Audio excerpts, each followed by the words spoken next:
the first question becomes, well, what's the general framework that you lend on in multifamily at say 75% loan to value? And it's not, it's not as quick a response in many cases. So as you can imagine, every single bank's going to be a little bit different.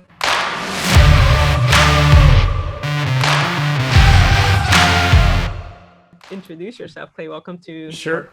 Yeah, no, thank you so much. And I was going to share my screen if that's okay. Yep, all good. Real quick, let me see here.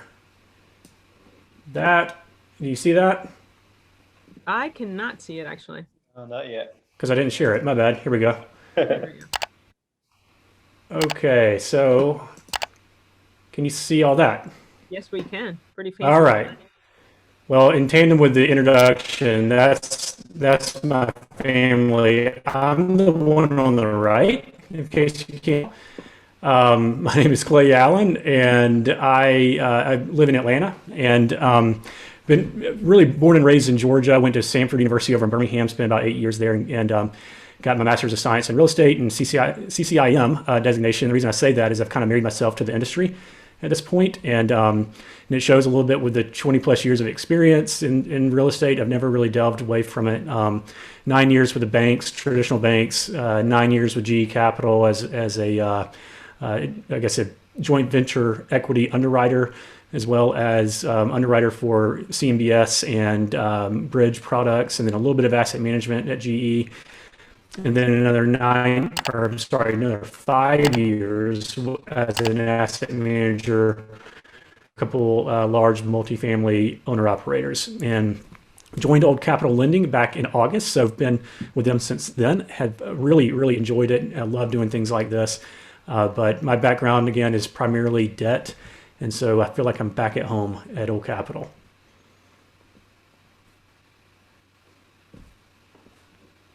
Emma, is there anything else you want me to? No, sorry about that. That's No, fine. thanks for the intro. The whole CCIM, I didn't know how big of a deal that was in the industry, and so it's phenomenal because that's the additional. Not only do you have the experience, you've asset managed, you've owned property yourself, commercial property yourself, but that CCIM is huge. I know for credibility's sake, but I'm glad that you're with us, and so I should say I cheated on that a little bit. why is that? I'm sorry. I said I kind of cheated on the CCIM. I was able to fast track it a little bit when I was at GE, so I didn't do the gauntlet of 4 classes, but I did anyway. So. Hey, good stuff. You earn it still. If you fast track, that means that you didn't need the material. You dominated already. Clay, I have a quick question. Sorry, real quick on the CCIM, the experience component. About how long does it? I know it varies widely, but about how long does it take for someone to knock out that experience component? Oh, with CCIM, I don't know. That's where what I had been with the lend as a lender and whatnot. And when you combine that with, I'd got the masters of real, were able to say you're good on experience. But you do have to kind of prove it out. So. Got it. So, Hema, do you want to just kind of go on, move on with the other stuff? Yeah. Did you have slides for that, or do you want to? Yeah. Yeah, this is what I had. So kind of what we were talking about before we started here. As a lender, when to contact me or your local friendly lender, if you will, what to provide them, and then how do you become lendable? I'll get that question probably once or twice a day. That happened today as well. So that's I think part of that, and so these were questions that we felt in our journey as we are now submitting offers and getting closer to deals that we addressed with Clay, and as we connected with other lenders. I think it's super important for any underwriter to have these answers, to have a connection already. So we wanted to go through this type of stuff as we get into the underwriting as a sort of setting the framework for what we're about to talk about tonight. So I guess, Clay, you already have it all set up, so I'll let you just run through it. Sounds good. And this is a conversation, so please, anybody pop in if you have any questions. But I wanted to real quickly, I show this chart or kind of keep it updated a little bit for those who are interested. Very high level grouping of different loan types or products. On the far left is agency conventional. Next to that is the agency small balance. That's what most people kind of focus on. But traditional banks and even more so today, non-recourse bridge are playing a much bigger part because of proceeds. Everyone's, and I won't spend a lot of time on this at all, I promise, but everyone's eyes always kind of graphed over to the interest rate row here. Rates have kind of popped up a little bit with the treasuries increasing. I think they're about 147 today, the treasuries. Those spreads have kind of maintained. So your rates on conventional agencies right in the three and a half type of range. A little bit higher for small balance because that's a little bit riskier type of product. And then your traditional banks are in the 4 to 4.5% range. And what's surprising to me, and I put it on here, is this non-recourse bridge. That would be $5 million above. I've gotten a couple of quotes, one in South Carolina, one in Tampa, where they were at 3.5%. That's agency talk right there. Don't think you're necessarily going to get that. Those are deals that they really liked, but it just really surprised me. But where they stand out is on proceeds, right? They can go up to 75% with a bridge loan, 75% of purchase price, maybe even 80%, but also get some renovation dollars, 75, 85% of your reno dollars funded as well. So I point that out because right now, as deals come in, I'm always going to agency, and I'm continuing to do that, but I'm also going to non-recourse bridge for those deals that are 5 million and above. The only other thing I wanted to mention here, maybe you guys have already heard it last week, Fannie came out and it sounds like they're kind of easing up on this debt service reserve, which is very encouraging to hear. Now, we'll say every single deal that they come across on the debt service reserve, they're going to have to get a waiver for it. So they're basically saying this is not programmatic, but we're putting our toe in the water of getting rid of these things. I'm not haven't heard anything out of Freddie yet, but I would imagine that they will show some sign of weakening or softening on the reserves at some point if they start losing business to Fannie over it. What it looks like is if you have a very conservative type of loan where you're at 65% loan to value, the minimum debt service coverage of 135, you may be able to eliminate it altogether if Fannie likes you as a borrower and they like the property, like the market and whatnot. Where we generally like to play is that up to 80% loan to value, 125 minimum coverage, but even that, they might reduce that to 6 months of interest-only payments. So I point that out because we're talking about underwriting here, and I know one of the most common questions I get is, Clay, how do I handle the debt service reserve? I mean, when am I going to get it back? So keep that in mind. All right, when to contact a lender. I always say as soon as you want, but no later than the moment that you are awarded the deal. I would appreciate that at least. If you have a general interest in the property or you just want some feedback on your underwriting, a soft debt quote, which is what we routinely provide, or any kind of market intelligence or thoughts on the market, love to have that conversation. I'm a mortgage broker. Every mortgage broker might be a little bit different. Every lender at a bank or a DUS lender or whatever, they might be a little bit different. But I like to get stuff in front of me, the sooner the better. So I've been an asset manager across the Southeast in several Southeast markets, so I might have a little bit of market intel or market thoughts, maybe on a certain submarket or property where it's located. Would love to be in a position to provide that feedback to you. But I was going to add and for the group too. So not every lender is like that. My team and I contacted, like 5 to 7 lenders, maybe a little bit more. And some of them said, hey, contact me you're on their contract. And others said, hey, contact me as soon as possible. Clay has been somebody we've been working with, and just like he said, we contact them as soon as we were really interested and before an LOI, and we get a soft quote. So not everybody's created equal. That's the reason why you want to have connections in the lending space. Clay being a great person to work with, and somebody that you can send an email and get a soft quote relatively, responsive. That's necessary to get more fidelity and more reasonable estimates into your underwriting model before you submit that offer, and most definitely before you get under contract. Thanks, Em. I appreciate you saying that. I'm a starving artist, so I absolutely will take any call. So I appreciate it. What to provide when you give me a call or when you call someone else for agency? I kind of broke this out a little bit. For agency, we're at the very least a property address, the OM if it's available. That we like pretty pictures. That'd be nice. A purchase price, your estimated purchase price, or the pricing guidance that the broker has given you. Of course, the T12 operating statements and the rent roll. Those four things, we can get a soft quote.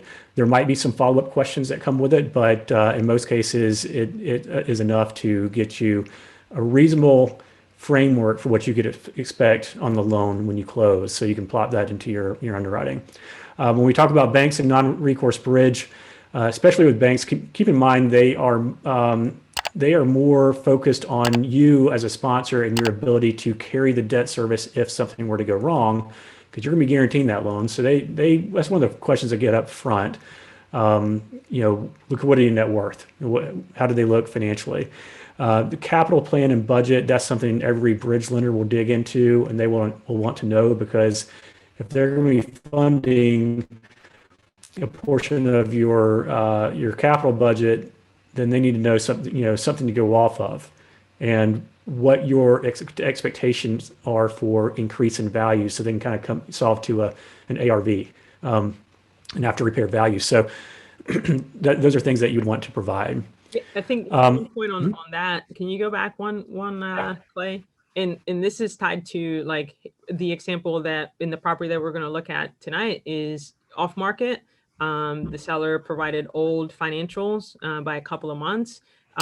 Are you able to work with relatively obviously updated as the preferred, but are you able to work with not updated financials, and kind of how does that limit your ability to provide a quote or a soft quote?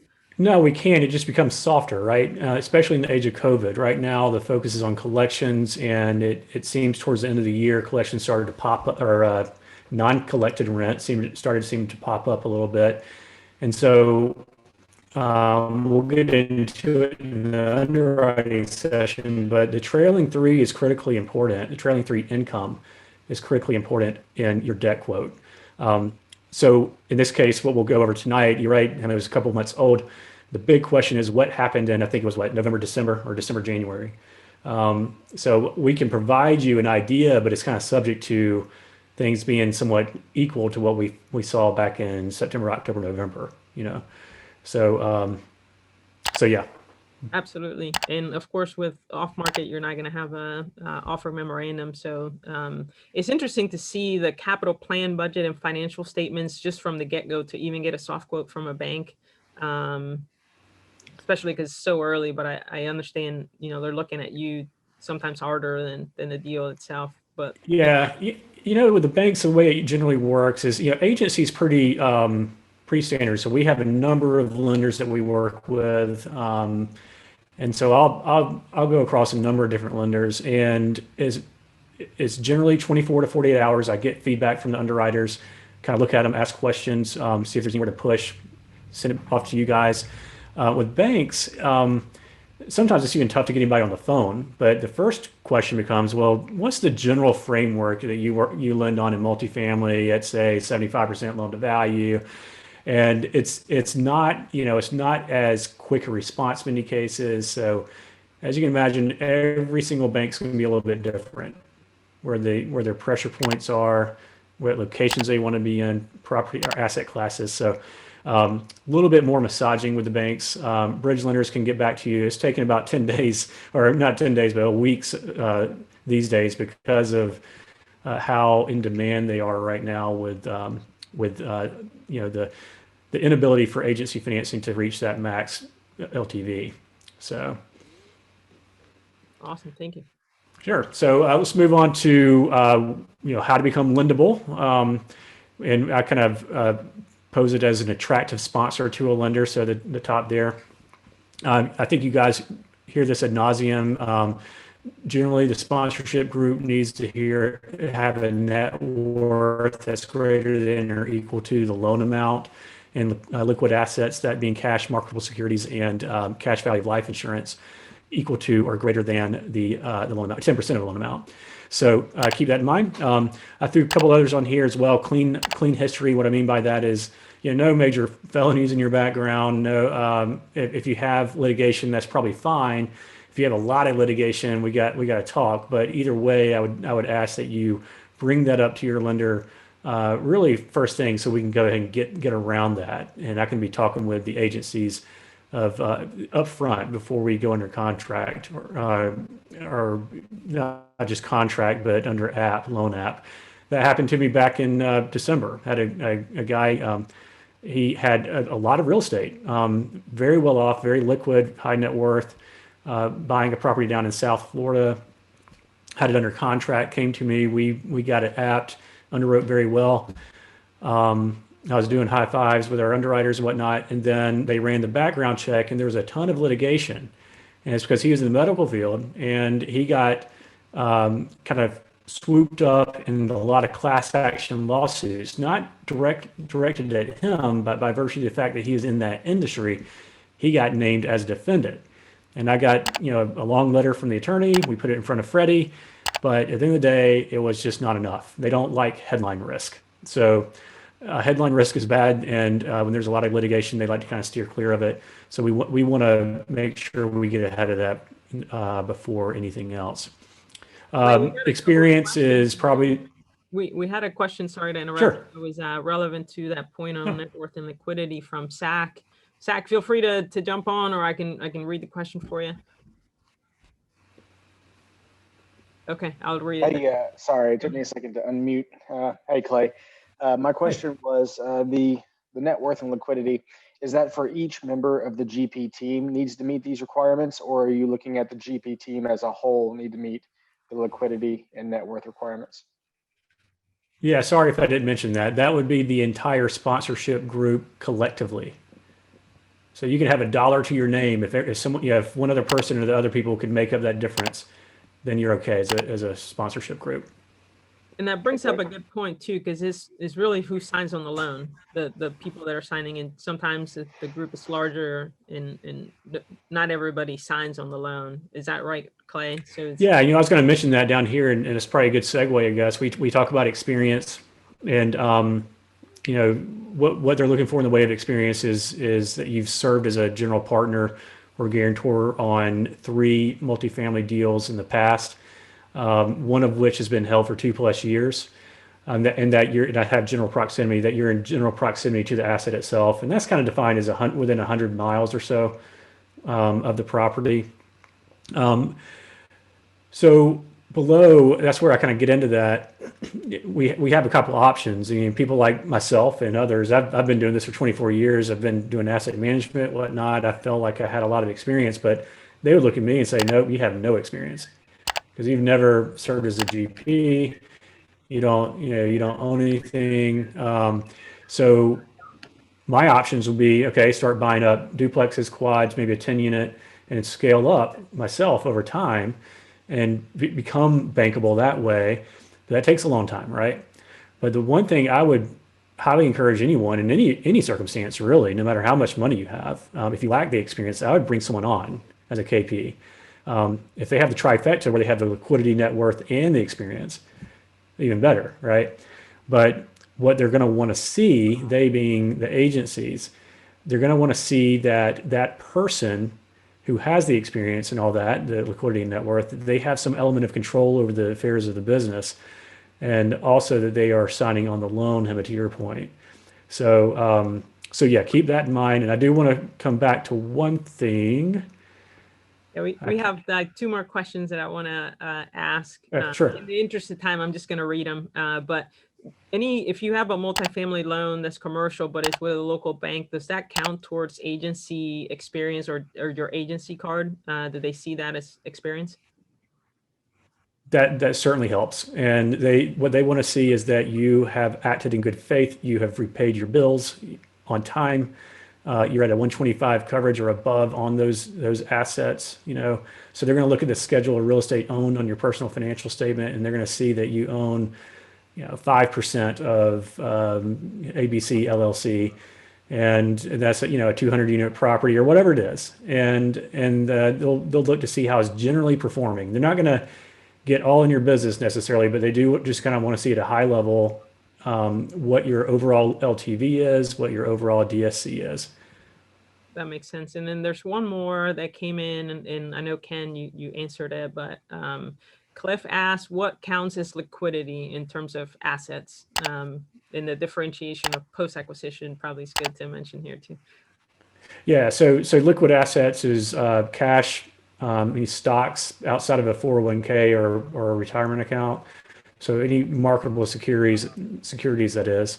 Anything that's easily liquidated, and I can't remember what the actual definition of it is, but let's just say cash, marketable securities, and cash value of life insurance.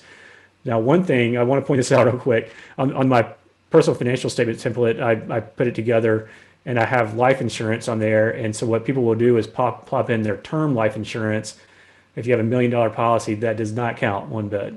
It has to be a policy where you've built up a cash value, where you could easily get to that cash if needed. So one example of that would be, I think we hear a lot about the infinite banking system these days. So that would be an example of that, where you built up cash and that you could easily access it if needed. Like, how about cryptocurrency assets? I think that would be, I don't know a thing about crypto. Is it liquid? I mean, can you sell Bitcoin and get your money within a couple of days? Or? I don't believe it's currently being counted towards your net worth requirement, but I could foresee this being pretty prevalent, and this question being prevalent moving forward here. So I was just curious. Yeah, and it might be, channeling back to my former banking days. One thing, we would look at marketable securities and we would look to see what they held in those marketable securities. So if it was something that was extremely volatile, like they had a big position in something that was extremely volatile, then we might mark that down a little bit. It didn't happen often, but it's something we looked for. So, crypto might be in the same camp there. Okay, makes sense. Yeah, so crypto is not a security. So like Ethereum and Bitcoin are the two that are not counted as securities, but they are extremely liquid in that you can just go to any of the exchanges where you actually hold these amounts, and you're able to get to your money pretty quickly within a day. And I have an ATM down the road from me, a Bitcoin ATM, right? It's amazing. But I haven't gotten into it, so I don't really know a whole lot about it, but. Awesome. Now, I think the last few things, the whole documents for application was the last thing to set the framework. Did you have info on that? Like, what do you submit in terms of for the loan app application? Yeah, so no, exactly. So the loan app is I don't have all that on me right now, but the loan app will basically it solidifies what it is you're going after for the property, for the loan. Obviously, they're going to ask you to fill out their own form for personal financial statement.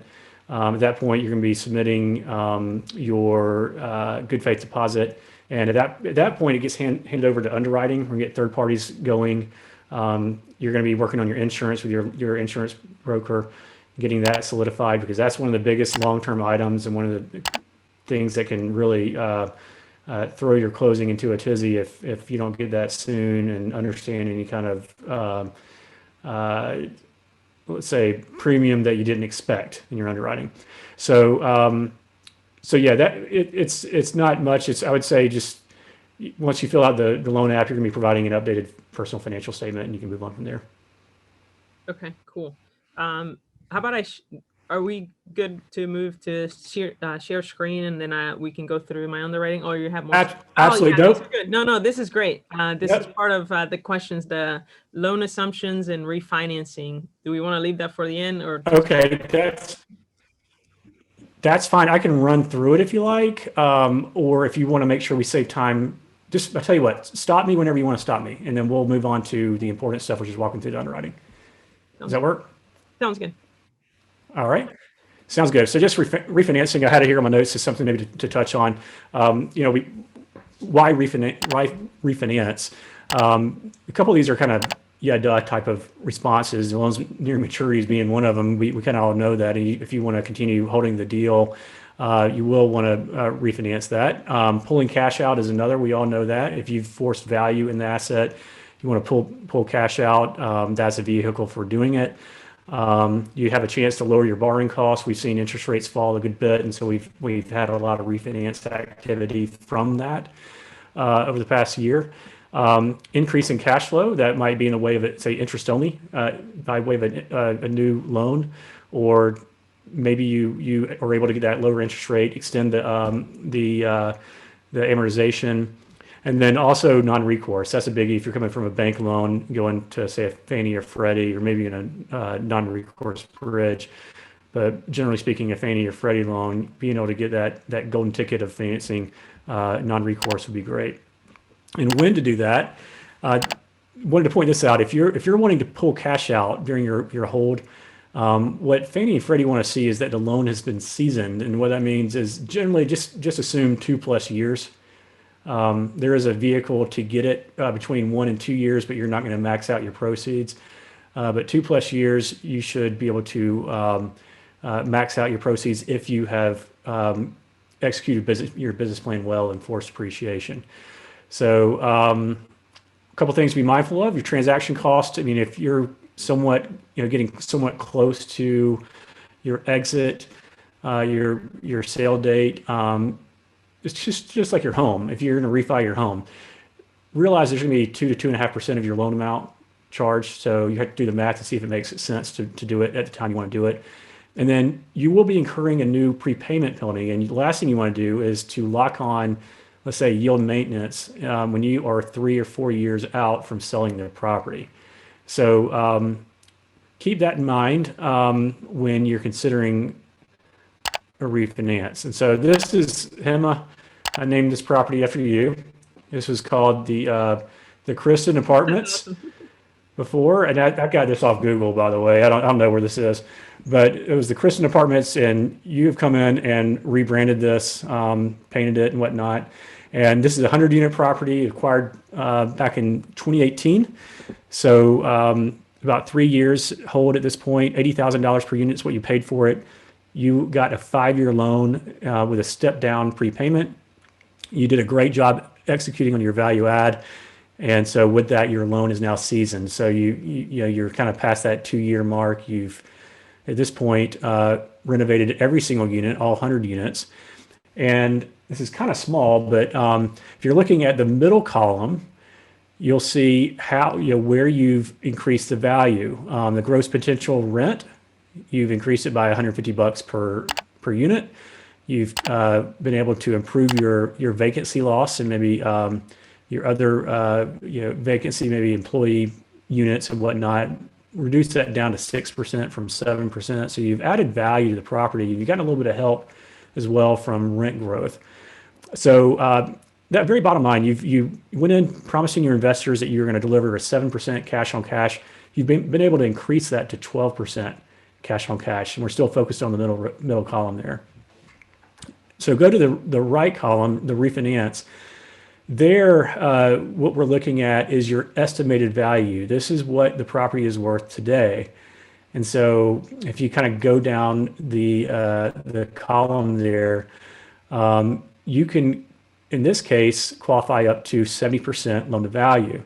And with that, you kind of do the math, go down the line.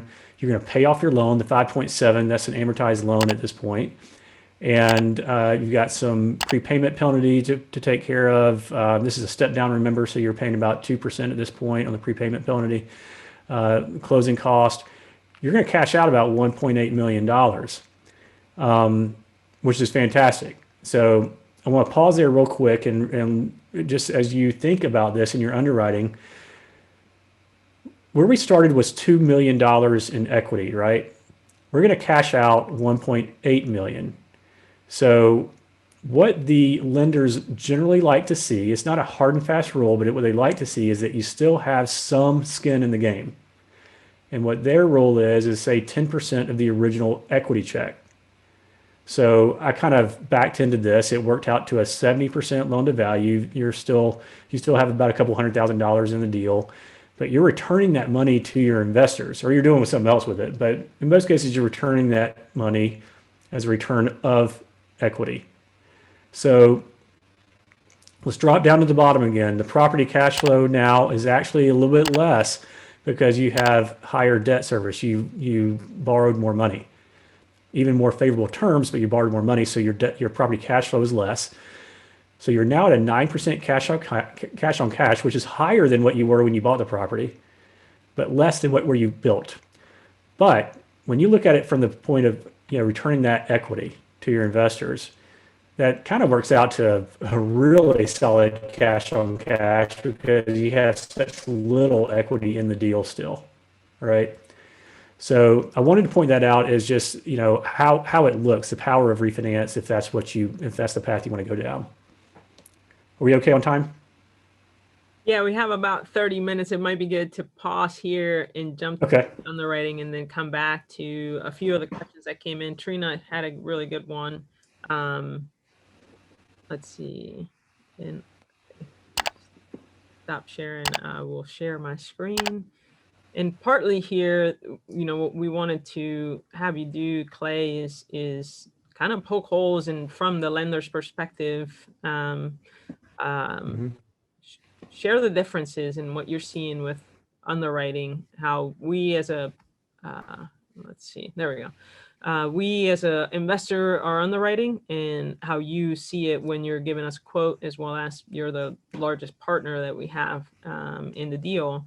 And so from that perspective, I know you've seen this deal because this was actually something that we provided my team and I to get a soft quote, and we submitted an offer on this.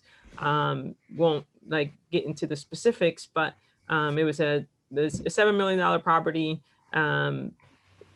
And this unit mix and rents that we received and did in our analysis. I guess as we dive into especially the income in place and market and the gross potential income of the property as you evaluate where it's currently at, what I used T90, so the last 90 days normalized. Is that what are lenders doing at the moment? Yeah, so trailing three, yep. So 90 days. Trailing three is what they are sizing the income off of, the gross potential. When you look at other income, they're looking at 12 months. So I saw in your underwriting, you nailed that. So they're doing the T12. Bad debt, I have to go back to that. I think that there's a little bit nuance there, given this environment especially. I think before it was kind of a T3 as well. But today, gosh, I want to say is T12, or if they see it declining, they're going to take a T1, right? So that's something to be mindful of right there. So T3 is very important. We talked about that earlier. And what you want to see is kind of stable or increasing net rental income. The moment they see it declining, whether it's from concessions, whether it's from write-offs or lower rents, they're going to say, hold up, we see a trend. We don't want to overvalue this property. We're going to be safe and go off in this case, say T1. On that note, so that was bad debt, especially with COVID. There was, abnormal, bad debt in the marketplace. In terms of your vacancy rates, I was using, we were able to get a Yardi report and a CoStar report on this property. And so I'm actually under what I'm over, what the Yardi report said for this submarket in this particular area. Are you guys using those type of products or relying on any of that to assess what the vacancy rate should be for the forecast? At this point, keep in mind that when we're talking about agency lenders, they are so focused on what the property has done, not what the property is going to do, because this is a non-recourse loan, right? So they are heavily relying on the property performance. The only thing they have to go off of is that number in D8, 10%, and that's what would catch their eye really quick. This property is at 10%, and I believe most of you probably heard the 90 for 90 rule with the agencies. They want to see 90% occupancy for 90 days. So if you fall below that, if you average below 90%, then you're gonna have a massive cut in proceeds, or they won't do the deal. So right now, that's kind of a little bit of a red flag, because what you don't want to get into, if you're at 90% today, you get this deal under contract, you get it apt, you're spending dollars on your appraiser, on your PCA, environmental, you got your deposit in, then all of a sudden that 10% turns to 12% or 13%. And on a smaller property, and I can't remember how many units is this, 30, oh no, it's more. No, more. it's But on 112. small, yeah, 112. Okay. So the other two properties in this portfolio, I remember being smaller, but if it's a small property, obviously you're subject to a lot more volatility in the occupancy, and that it becomes even more critical on smaller properties. Hmm. Are there any common like errors that you see in underwriting from an investor that you get for a quote that is just, common across the board, that it's easy to pick out, that, you may want to share it just in terms of income before we go to expenses? Oh, I see. Nothing that I typically see. I mean, if anything, being a little bit over ambitious on bad debt these days, because that is such a question mark right now. I would say as well, I rarely see this, to be honest with you, but something I saw in my prior life is concessions trying to underwrite an amount that is just not supportable. It's more of a, well, we think it's been managed kind of, they've done a poor job managing. We're not going to offer concessions. We're going to, and it's just, just being a little bit too ambitious there. I think that brings a good point too, not to segue, but the income, the market rents, right? That's huge. It's just a huge driver for at least the investor returns and how we find a deal attractive or not attractive. Aside from just the historical, how do you guys verify or obtain what the real market rents are to see if the investor is actually making projections that are reasonable? Well, remember, it's based off the trailing. So we're looking at the rent roll. We're looking to see what have they done, where have they signed rents today. So and that's a great point, because that's a common thing that frankly we engaged with way back in the day when we were doing joint venture equity and the market was hot back then. We'd go into an investment. We'd say, okay, we're going to grow market rents by whatever CoStar says it's going to be for the next 5 years. And we're also going to add value via renovations. We're going to renovate, and we're going to add a $150 premium. Oh, and you see that big gap in the loss of lease? We're going to shrink that. So all of a sudden, you are growing your rent growth as much as 8% year over year, or something crazy, very ambitious.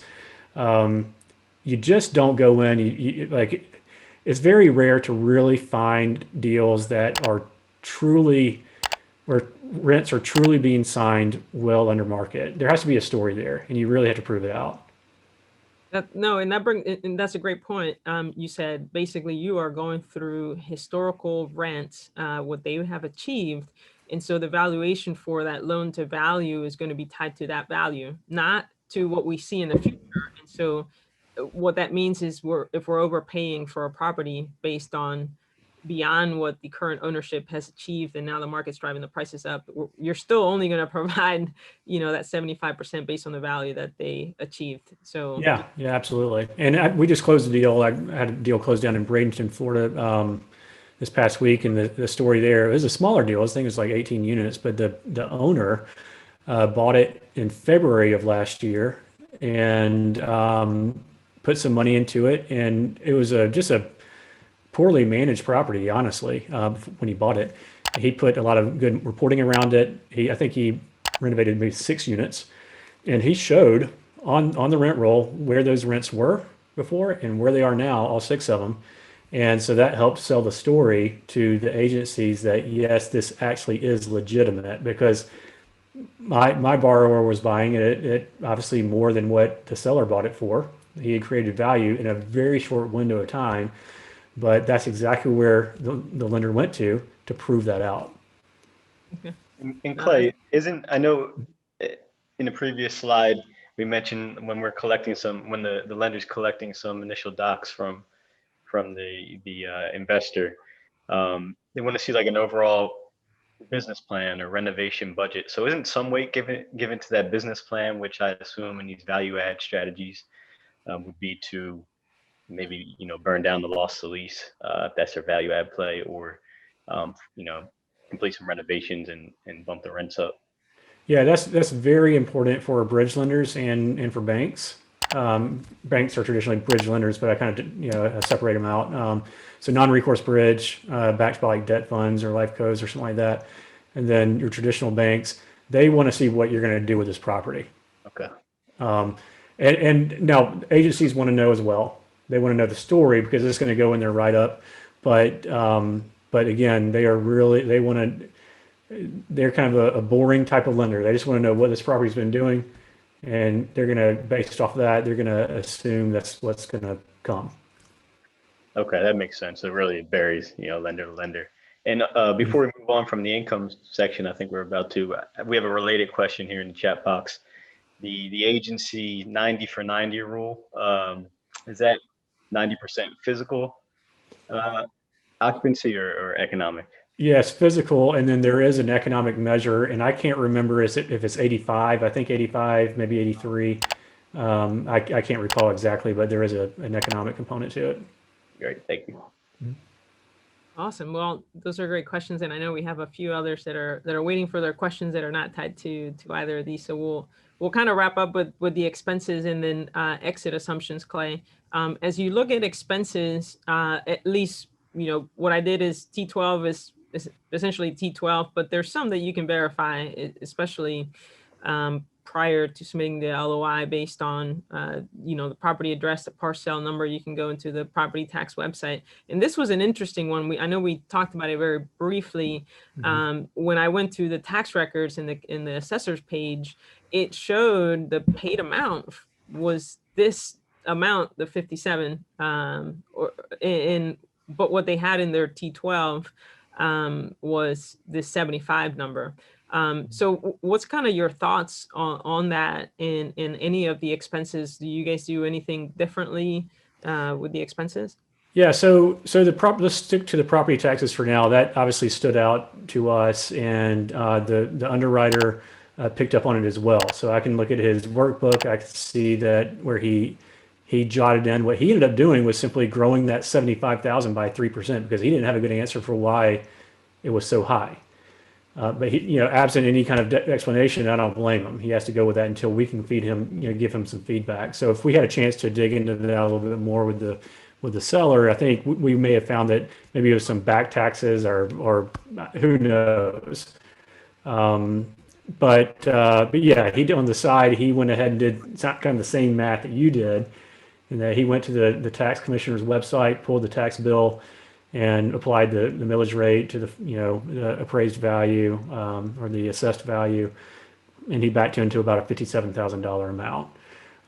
So on that point, there is a little bit more rigor around the property taxes and insurance. So with Freddie Mac, depending on the market in the deal, there are set amounts that you have to assume, or underwriters have to assume. In this case, you look pretty safe. In many cases, 450, 475 per unit. I have a quote from Fannie today. I was a little bit concerned when I saw it. They were like at $320 a unit. I thought that was a little bit too low. And that was for insurance, right? I'm sorry? And that was for insurance? And yeah, I'm sorry. Yeah, so for insurance. And as we all probably know, insurance has really been kind of blowing up over the past year and a half. Coincidentally, for me, I actually reached out to one of our insurance connections, and I got a soft quote for this. So that this wasn't a guess. Okay. A soft quote. Good. Okay. Well, that's Freddie has their the ear to the ground as well. So I guess they came up minimum 450, and not on this deal necessarily, but on deals of this size in this market. So the other stuff, I said other stuff, it's very professional. The other stuff, I would say, is probably a little bit more based on the T12, but they are going to do some kind of reasonableness check. They're going to start with the major category. They're going to look down, where are you here? Percentage of EGI. You see that F40. and you're coming in at about 41% expenses to EGI. They would see something like that in their numbers, and they'd make a judgment call. Yeah, okay, that's probably safe, 40, 45%. Maybe if you have a much smaller property, maybe closer to 50% would be where they would look at. That's kind of where they'd start. But then they go through the line items. If you have a deal, and I actually have a deal I'm looking at now where it's being run extremely cheap. It's in a rural part of Georgia, about $16 million deal. And they don't spend a dime on marketing. They have a waiting list. And the broker's calling me, he's like, Clay, they don't need marketing dollars. And I was like, I get it. But there has to, when you're a lender and you're putting up 80% of the loan amount on a deal, you want the next guy, you don't know what the next guy is going to do, right? You want to know that you are relatively in line with market expenses, what you generally see across all the properties that these guys finance. So no, and that's a good one too, because even with property management, if you acquire an asset that's mom and pop self-managed, they're not taking a management expense, generally speaking. But at least for most of us, we are going to hire professional management. But if we do plan to self-manage, we still, for a lender, we still need to underwrite it as if we were going to use professional management. Is kind of the tip here. That's right. Yeah, exactly. And if so, you're talking about a 40-unit property, we'll get away from this deal, but let's say a 40-unit property, they might see that and they're going to say, okay, it's going to cost 7.5% to manage this property. Or they might have an actual salary for a on-site property manager in there. So definitely keep that in mind. And then you were going to mention something about the taxes. I know we were chatting about the insurance, 450, 475. What was the taxes part? The assumptions that you guys are making there? Well, it's really just going in to the local tax assessor or tax commissioner's website. You go to the county, pull you put it, log in, throw in the address or the parcel number if you have it, and you can pull the data. You know where it's valued at for that current year. And then you also can see the millage rates on there. So, depending on the state that you're looking at, it's going to vary state to state. But here in Georgia, let's say, it's pretty simple. This deal's in Georgia. And you did this, I believe. You could go pull the actual tax bill, and it shows stamped paid. This guy paid their bills. This is what they paid. And you can kind of back into the millage rate if it's not published. And so here in Georgia, what you do is take the market value. I'll tell you what, I'm going to take a step back. So you're working with a year-old information at this point, right? Now you want to fast forward here to year one. So year one, you look at it and say, okay, I just bought this property for, I can't remember what our purchase price is here, but say $10 million. Well, all of a sudden, that price sets a new market value for the property, right? So the tax assessor, they call it kind of chasing the sale, which is kind of illegal in some states, whatever, but they can look and see that you paid $10 million for this property. And they can say, well, okay, well, that might be a market rate. Now, they're not going to adjust the market value necessarily to 100% of what you paid for it. In many cases, they'll adjust it to 75, 80, 90% of what you paid for it. And the reason they do that is these tax offices, tax assessor offices are fairly small, and they don't want everybody in the county appealing, right? So they're going to give a little bit of leeway on that. But you can expect, especially here in Georgia, in the first year of ownership, you should underwrite an increase in your taxes based off what you paid for it. So again, it could be 80, 90%. And here in Georgia, what we would then do to get the assessed value is take 40% of that amount and then apply a millage rate to it. And that's your tax. That's your year one tax. But that is a very, very important number to kind of wrap your hands around, because that's your largest expense in most cases, and so, or can be, and so you want to make sure that it doesn't throw off the underwriting as you get closer to closing. No, absolutely. And I think the lesson there is don't guess, don't take the previous. Go check it at the counter assessor's website and develop relationships with the county as well, because I know that you've passed me a few contacts to connect, that I could also kind of check my underwriting with the taxes, and I know that they're helpful in that manner. Yeah. I've heard of other underwriters doing the same. There's two more topics, Clay, that I think are super important in this: replacement reserves and then the disposition assumptions.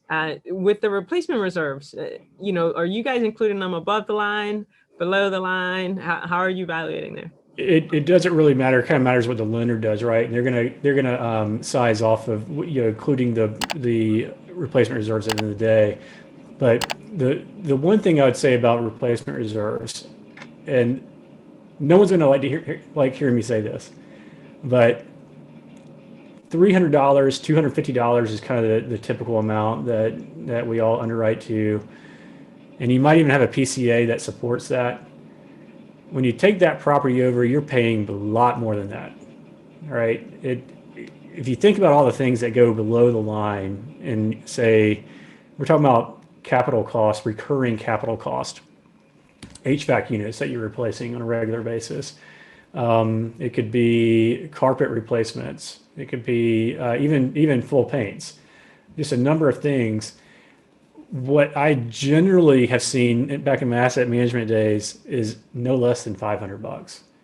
And so the reason I point that out, if we're talking about sizing alone, they're not going to go with 500, right? They're going to go with the 250, 300, 275. And then you're going to get a PCA. The PCA is going to, let's say you're doing a 10-year loan. They're going to do a 12-year look. The engineer is going to get out there, and he or she, excuse me, but he's going to say, for the next 12 years, is this owner going to have to do to maintain the property and keep the estimated useful life up? So it could be seal and stripe, it could be wood rot, it could be whatever. They're going to look at the HVACs, water heaters. And they're going to project out 12 years, 2 years more than what your loan term is. And they're going to sum that up and divide it by 12, and that's going to give you an annual amount. Back per unit amount, so it might work out to $300. But I tell you guys this because you don't want to promise your investors a return based off 300 when you have good reason to believe that it's going to be $500 or $600. I'll put it this way: how often, when you get a T12, how often do you see anything below NOI? It's not terribly often. That's why. I get elated when I see a full T12, right? And I sometimes wonder if they messed up by loading it. But it can tell you exactly what that property, how they spend their money on the recurring capital items. No, that's great feedback. And, I want to take, maybe 1 to 2 minutes for, especially, well, there's so much value that we could have you here, but I want to be respectful of your time. You agreed to do this for an hour. On the disposition, COVID reserve, total reserves, and disposition assumptions, specifically speaking to terminal cap rate, et cetera. I know you're primarily underwriting to current value and valuation, so you're probably not as concerned. But I wonder if you do look at it, what does that look like? And then if you can talk reserves before we kind of get off the shared screen. Yeah, I guess in relation to the reserves, kind of where they're at today, or how do you model it in? No, are you guys definitely right now we have the COVID reserves, right? But then there's also the operating reserves. Is there I see. a particular dollar amount or a proportion in relation to the loan amount that you're looking for in those categories? From a lender perspective, I don't see it come up much. From a former asset manager, the general rule of thumb I've always seen is 2 months of operating expenses. And that's what that is. That might, and that might, you never know. That might be, I will tell you this, in many cases each quarter when it came to distributions and improving distributions, I found myself scrounging for money and having to dip into CapEx, to be able to meet distributions even though we tried to maintain that 2 months. So, it's one of those things you always should expect the unexpected. I don't want to encourage you to over reserve because I want you to win deals, right?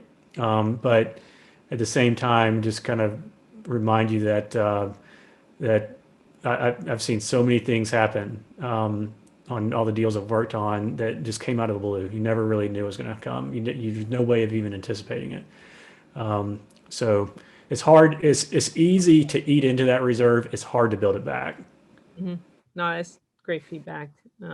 2 months as a kind of how it's on the road, but prudent. If you're a prudent buyer, you're probably going to have more stashed up, and that's part of your comfort level and what else you're doing with the property. I know you touched on the COVID reserves earlier, very briefly. They were part of your slides. I literally just went to year 3 when there was no longer an IO period, and then I put that yearly payment as my COVID reserve because this particular loan amount was for 12 months.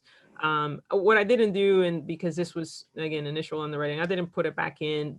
Are you guys having issues, or are you not encouraging investors to plan to take those COVID reserves and then applying them to the business plan? Is there any limitations there?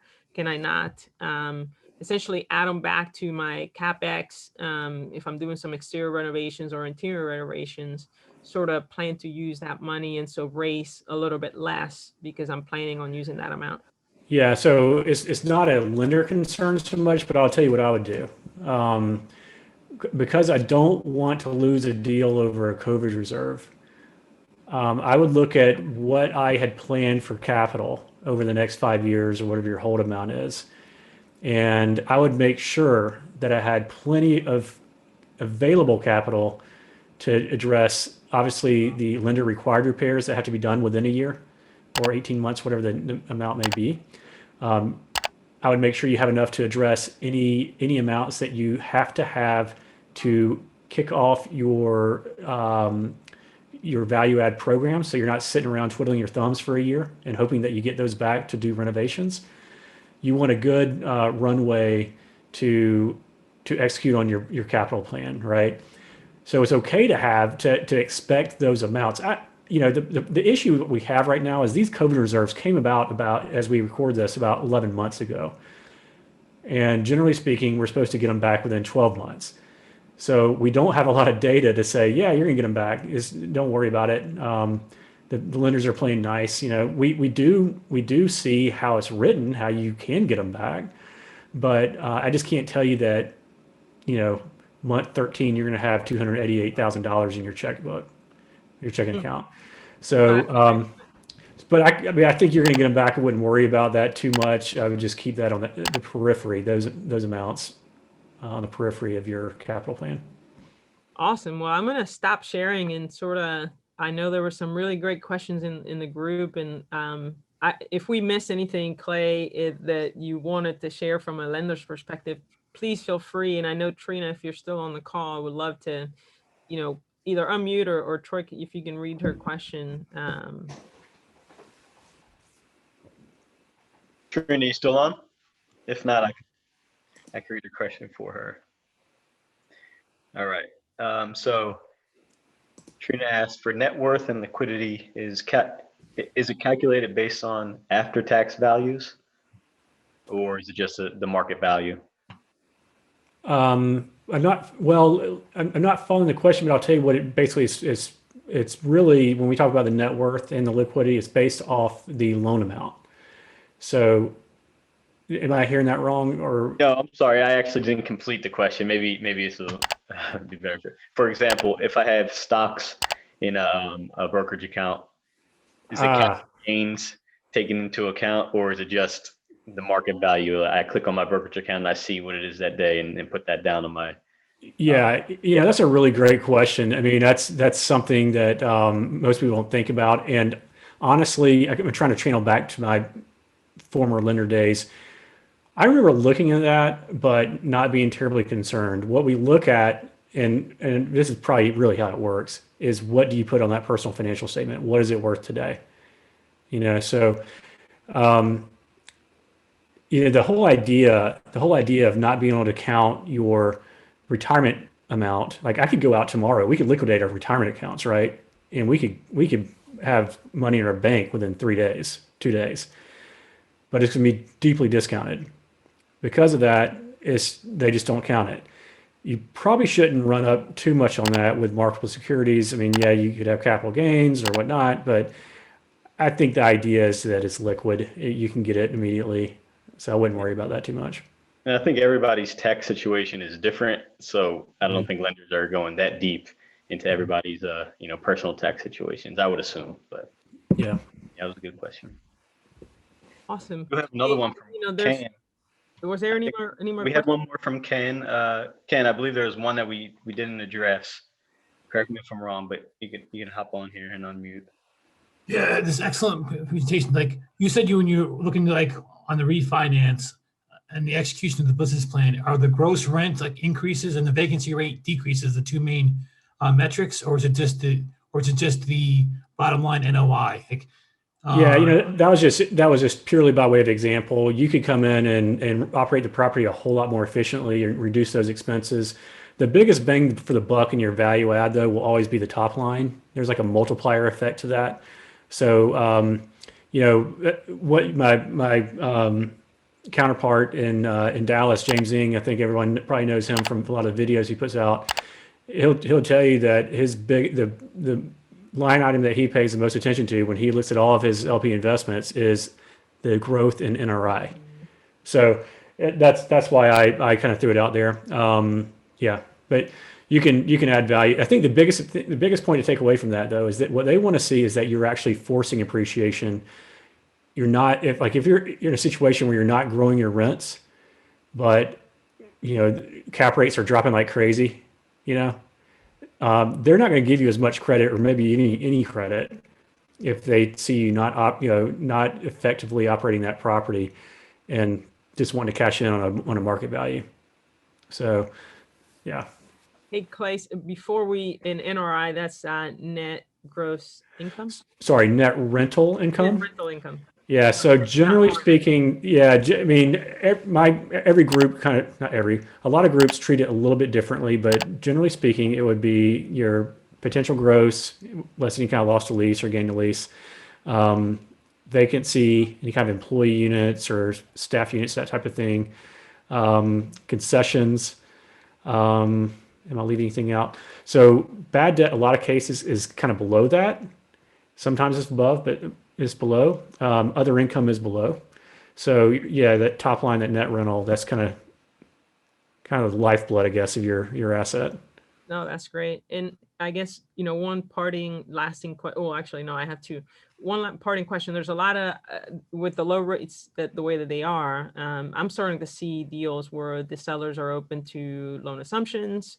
And so with those things, what are anything to watch out for? Just big picture. I don't want to deep dive it, but at least as we're underwriting, what kind of information should we gain from the seller, and perhaps, what should we watch out for?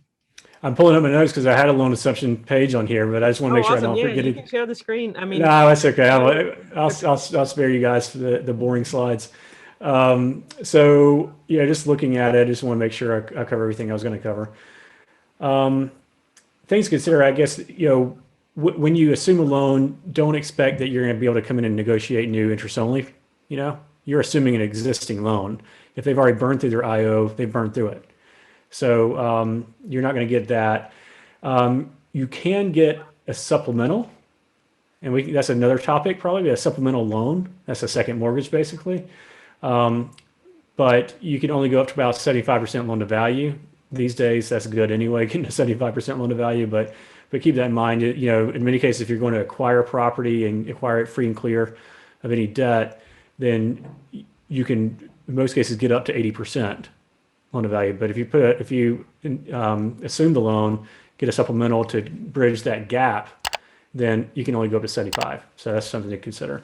The closing time frame is a biggie. It generally takes 60 to 90 days.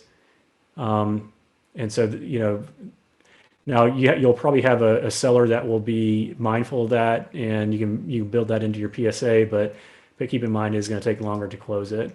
And really, at the end of the day, you have to think it from the lender's perspective, right?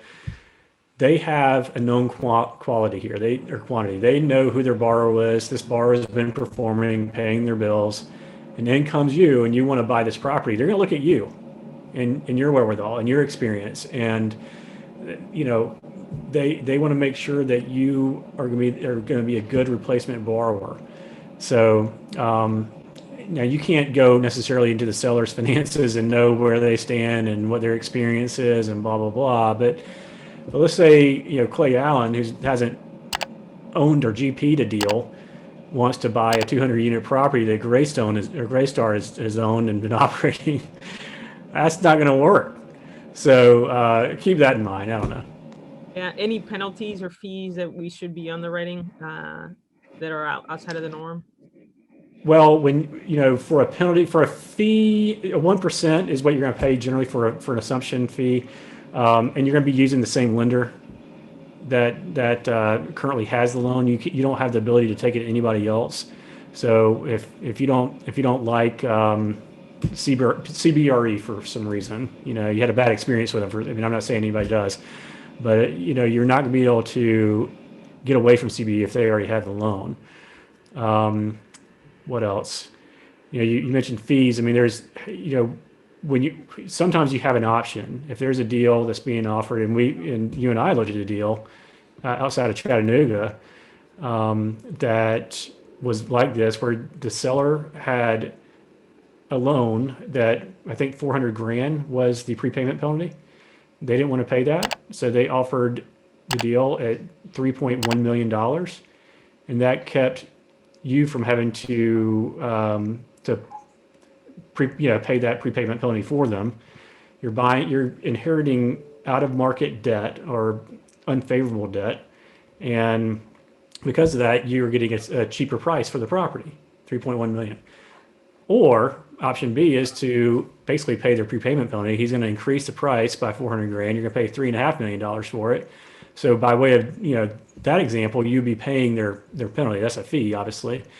So you have to do a side-by-side comparison to see if it makes sense. You can go in and slap on brand new debt. In this case, I think this deal that we're talking about, the interest rate was 3.36, if I remember correctly, 3.36% interest rate, whereas you're inherit 4.5% interest rate. And you just have to do the math. Check out, what's your plan? How long do you want to hold the property? How much money do you want to put into it? When do you want to get out? That kind of analysis. So No, that's a lot to consider. I know, and I definitely a lot to consider, and we're probably not going to talk about it all tonight, although I wish we could. Clay, I thank you so much for taking the time to talk to us. Is there, I know that you had your email in that initial slide deck. Would you be able to share those, and then I can send them out to the group? I know that there was tons of value there. If you would like, I don't want to put you on the spot. No, absolutely. And if it's easier, I can just drop my name and contact information in the chat. Yeah, that too. That'll be great.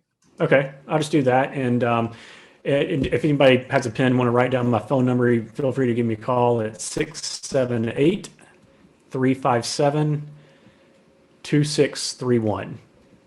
And I'll just drop my information in the chat. Awesome. All right, folks, I know we went a little bit long, and I'm sure that you have some individual questions, but we want to be respectful of Clay's time, and hopefully you just reach out to him, offline and carry on the conversation. And if you do find out something we didn't discuss, please bring it back and share it with the group, because I'm sure there's more than just one person that has the same question. Troy, any lasting words before we part ways? No, Clay, man, what a treat. Thanks so much for joining us tonight and sharing your valuable insight. I gained a ton from it. I'm sure a lot of others on this call did as well. No, thank you so much. It's a real pleasure and feel honored for being asked. Appreciate it.